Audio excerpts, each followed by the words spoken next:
বিএনপির মিছিল যেন জনসমুদ্রে পরিণত হয়েছে। যেমনটি দেখতে পাচ্ছেন এই মুহূর্তে আমি নয়াপল্টন মোড়ে দাঁড়িয়ে আছি। গত 30 মিনিটের অধিক সময় ধরে কিন্তু এখান থেকে নেতাকর্মীরা যাচ্ছেন সোনারগাঁ হোটেলের উদ্দেশ্যে এবং এখনও পর্যন্ত কিন্তু তারা যাচ্ছেন, অর্থাৎ নয়াপল্টন যেন জনসমুদ্রে পরিণত হয়েছে আজকে।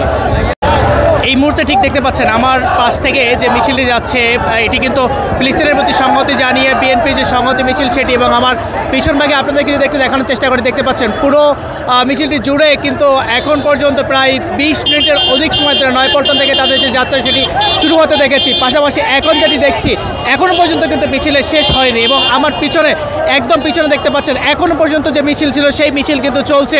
এবং আমি গত 20 মিনিট ধরে আমি যে জায়গাটিতে দাঁড়িয়ে আছি ঠিক এই জায়গাটিতে দাঁড়িয়ে আছি, এবং বিএনপির যেসব ঢাকা মহানগর অঙ্গ সংগঠনের যেসব নেতাকর্মীরা আছে তারা কিন্তু এই পর্যায়ে এখান থেকে যাচ্ছেন। এবং আমার পিছনে দেখতে পাচ্ছেন এখনও পর্যন্ত বিএনপির যেসব অঙ্গ সংগঠনের নেতৃবৃন্দ যারা ছিলেন তারা এই যে ফিলিস্তিনের প্রতি সংহতি জানিয়ে যে র্যালি, সেই র্যালিতে অংশগ্রহণ করেছেন এবং সেই র্যালিতে অংশগ্রহণ করে কিন্তু সামনের দিকে যাচ্ছেন। এবং আপনাদেরকে আমরা সরাসরি দেখানোর চেষ্টা করছি। দেখতে পাচ্ছেন আমার পিছনে এখনও পর্যন্ত ঢাকা মহানগরের যত নেতৃস্থানীয় পর্যায়ে যত সংগঠনের যত নেতৃবৃন্দ আছে বিএনপির, তারা এই ফিলিস্তিনের যে প্রতি সংহতি জানিয়ে আজকের যে র্যালি সেই র্যালিতে তারা কিন্তু অংশগ্রহণ করেছেন। এবং আমার দেখতে পাচ্ছেন আমার পিছনে এখনও পর্যন্ত কিন্তু মানুষ আসছেন। গত 20 মিনিট ধরে আমি এই জায়গাটিতে দাঁড়িয়ে আছি এবং আপনাদেরকে দেখানোর চেষ্টা করছি এখনও পর্যন্ত এই যে বিএনপির যে সংগঠনের নেতৃবৃন্দ তারা কিন্তু এই যে ফিলিস্তিনের সাথে সংহতি জানিয়ে যে র্যালি সেই র্যালিতে অংশগ্রহণ করেছেন।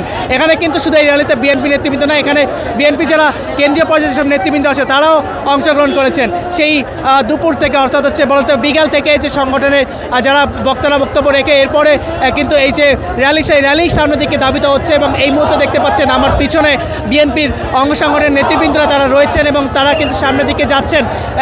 এবং বিকালে আমরা লক্ষ্য করেছি কেন্দ্রীয় নেতৃবৃন্দ তারা কিন্তু বক্তব্য রেখেছেন। সেখানে মির্জা আব্বাস বলেছেন যে এখনও যদি ফিলিস্তিনের পক্ষ থেকে যুদ্ধে যাওয়ার জন্য আহ্বান করা হয় সেখানে তারা যেতে প্রস্তুত সহ অসংখ্য বিএনপি নেতৃবৃন্দ তারা কিন্তু এখানে একত্রতা পোষণ করেছেন এবং আজকের যে র্যালি সেই র্যালিতে তারা অংশগ্রহণ করেছেন।